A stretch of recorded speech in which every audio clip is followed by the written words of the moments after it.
So my name is Carter Hales, and I am here interviewing. I'm Amanda Bigham Ward. All right, and so we're going to be talking about Judy Bigham, which is my grandmother. So who is Judy specifically to you? She's my mother. She was Judith Servia Ware, and then she married my dad, who was Virgil Lee Bigham III. So therefore, she's Judy Bigham. Okay, and so who were her parents? Her mother was Josephine Servia Young. She married Joseph Thomas Ware. So yeah, those are my maternal grandparents. Okay, so what did her grandparents do for a living? Actually, my grandmother was a physical education teacher, which was kind of unheard of for women in that generation to even have educations, much less college educations. My granddad was an architect, and he was actually born in Nova Scotia. And I hate to say, I'm sure my mom would have more information about how he got to the U.S., but I believe when he came to the U.S., they lived in Kansas, I believe. But he was an architect, and then he was in the Army Corps of Engineers. Okay, so he worked for the Army. Was that most of his life, or was that just something that was happening? It was, I believe it was just through the end of World War II.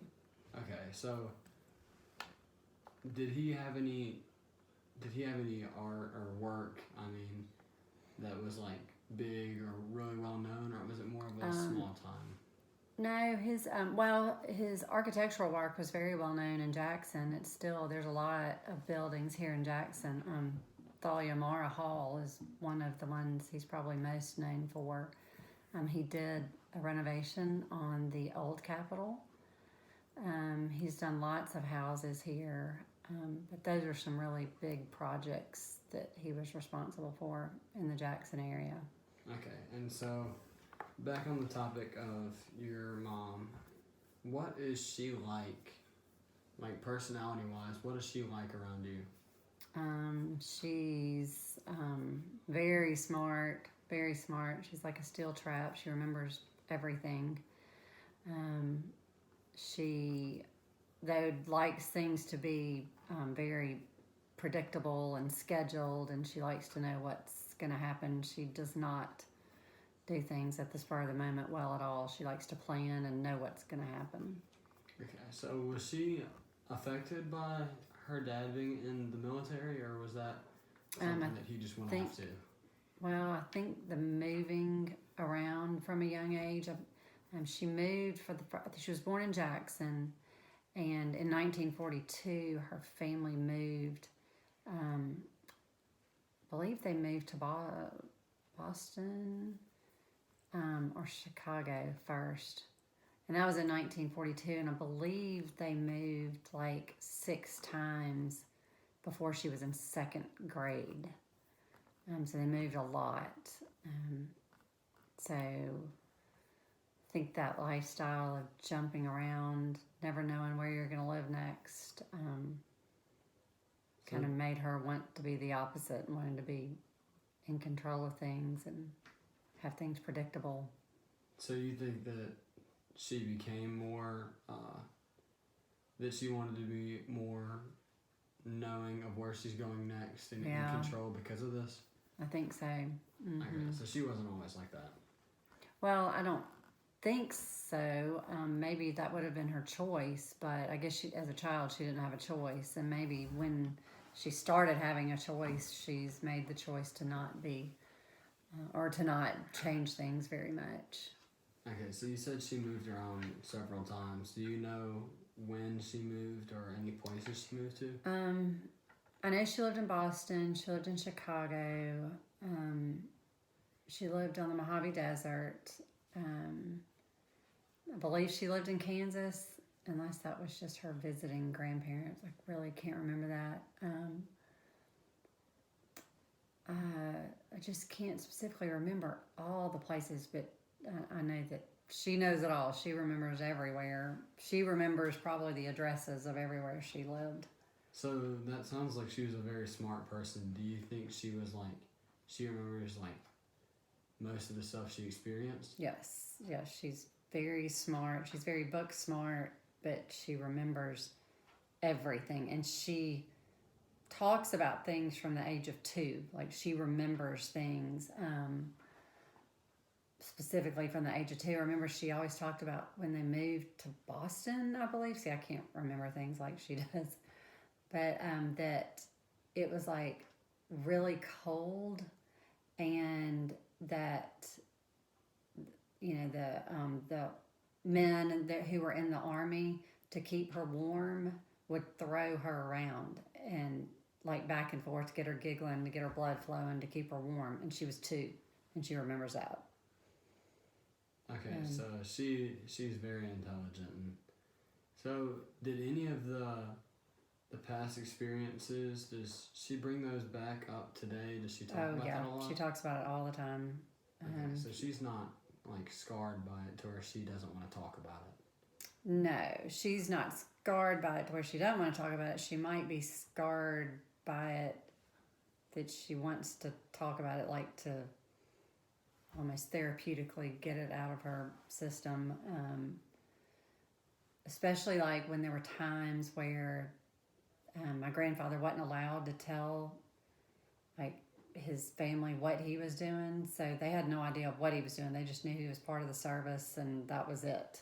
Everything was very secretive, which was probably really stressful for her. So you said he worked on the Mojave Desert. Did he work on like the main bombing facility? Because the Manhattan Project was like the main facility. Yeah, I know he was the architect that was involved in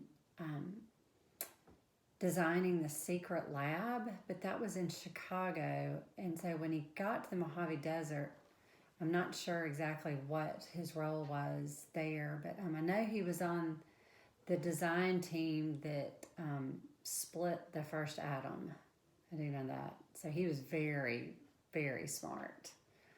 And so he used his architect and engineering background to do that. So you said that they didn't really know what his job was in the military. They just knew he was there. So were they stressed out about what he was doing? Yeah, I think so. She talks about how, one day he would be in Army clothes. The next day he'd be in Navy uniform. Then he'd be in civilian clothes. And then men would come in these, like hazmat suits and big bags. And they would take everything that he had on that day and take it out of the house. But they had no idea why. So, yeah, it was really some kind of freaky circumstances, very secretive.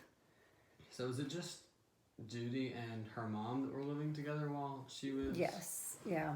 So, okay, so they... Because she has a sibling, but she was not born until, I believe, 1947. And you said Judy was born in 1942? No, Mom was born in 1940. Okay. She's March 24th, 1940. So, has she ever told you about any stress that she had about her dad whenever she was little, or does she really remember any of that? Yeah, she,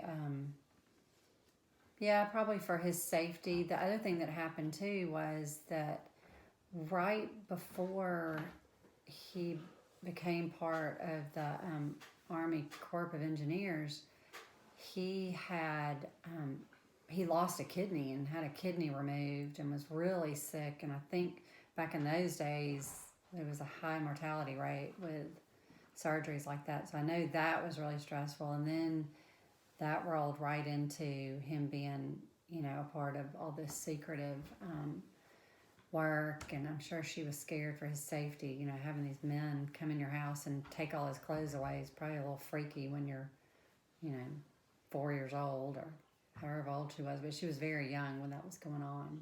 Yeah, so did any of this affect you at any point, or was this normally something that you just heard about? She's a little freaky about like natural disasters like tornadoes. she's always worried about the weather. She's always worried about things that basically you don't have control over, which might go back to that she didn't have control over, where they were moving, when they were moving. I think they would have to pack up and move, at the spur of the moment sometimes. She changed lots of schools, and so, she likes things to be done that are planned. She's not a spur of the moment person. She's not a let's fly by the seat of our pants and figure it out. She wants everything orderly and predictable and scheduled. So she was enrolled in school all throughout this, right? She was, yeah. She went to several elementary schools and little kindergarten programs. Now, I believe that she was back in Jackson, I believe in 1948, and then their family never left after that point. So her memories, actually, you would think that she lived all over the country till she was like 18, and it was really only like 6 years. Okay, so it affected her because she literally talks about like that she was an army brat and moved all over the place her whole life, and then you find out it was really a very very short part of her life. So after her dad was done working on the World War II projects, it was really she stayed in one place from then on? Yeah, they lived, I think, in a few different houses and duplexes in Jackson, but and then they moved to a house on St. Mary, which is in Belhaven. Actually, all of their houses where they lived were in the Belhaven area. But once they moved into that house, they never left. My grandparents were there a very long time. So then things became very predictable. And my granddad was out of the service and in a firm of architects, and everything was very, very regimen, and she knew what was going to happen every day. So do you know around the time that your grandfather passed away, or? Oh goodness. I believe he passed away in 1995 or 6.